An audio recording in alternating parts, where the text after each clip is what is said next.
All right, folks, today on Pro Tips, we're going to tell you why I wear gloves on every ride now. It's a lesson that I had to learn the hard way.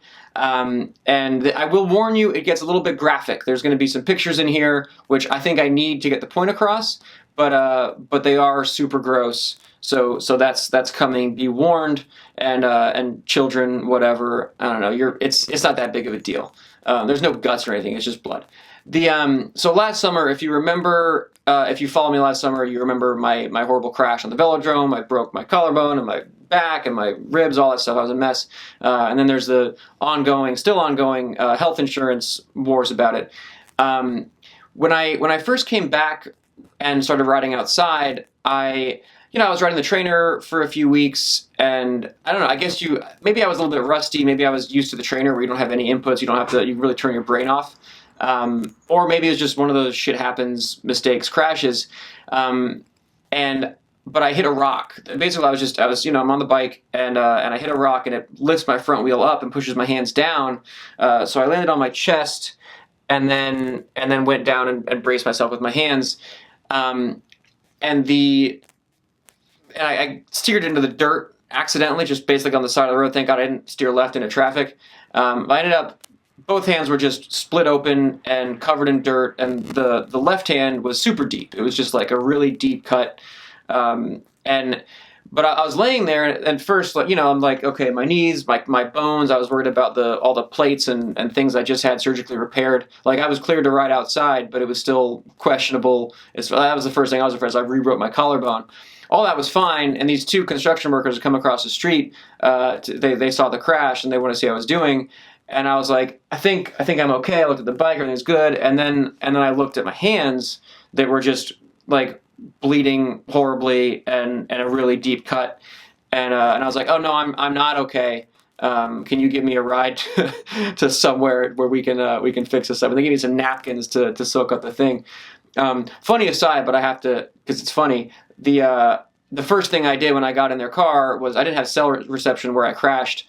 But I called my health insurance company and I waited on hold for an hour and a half for them to ultimately tell me that the Malibu Urgent Care, where I was dropped off by these two very kind gentlemen, they had my bike in the trunk and there's blood everywhere. It was rough. So I'm not going to be like, hey, take me to the nearest hospital that's covered by my health insurance. I was like, we were just driving south towards the city. I was like, oh, urgent care, that seems appropriate. So we stopped there. And by the time I heard from health insurance that place was indeed out of network as my previous hospital drama, I was already getting stitched up. And it took a couple months. I did get my money back on that. I got reimbursed the $1,000 for the 20, 30 stitches, whatever it was. So I ultimately won that battle, but it did have to be a battle because America. I didn't tell the internet about that crash because I was already sick of people asking how I was doing and how I was feeling better from the previous crash. I just couldn't do another lap of it, and I knew I was going to be fine, but I did walk around with full mummy hands for a couple weeks, and I really couldn't ride. I had thick gloves on, and I had mummies under I was a mess I extended my recovery another couple weeks last summer. So that was rough, and I was sick of being pitied and sick of talking about my own shit. But this is the time I can comfortable enough telling that story now. And part of that is I got a glove sponsor finally. So that's Hand Up Gloves. They made long finger gloves, which I'd had before. That was kind of their all they sold was long finger stuff. So I had these from Ridge Supply. I had another pair that I wore. These are new. They just sent me.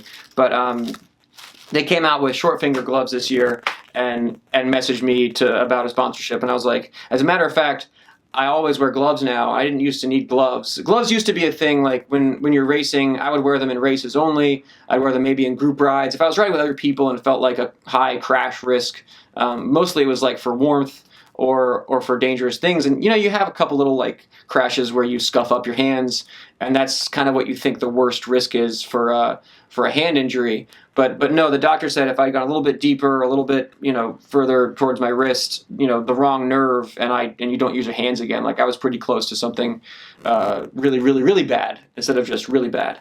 So now I'm a religious glove wearer. Hand Up has these fun, all kinds of fun designs. There's a camo one, and they always put like something funny on the palms. So this is party time. These are Ride Dirty.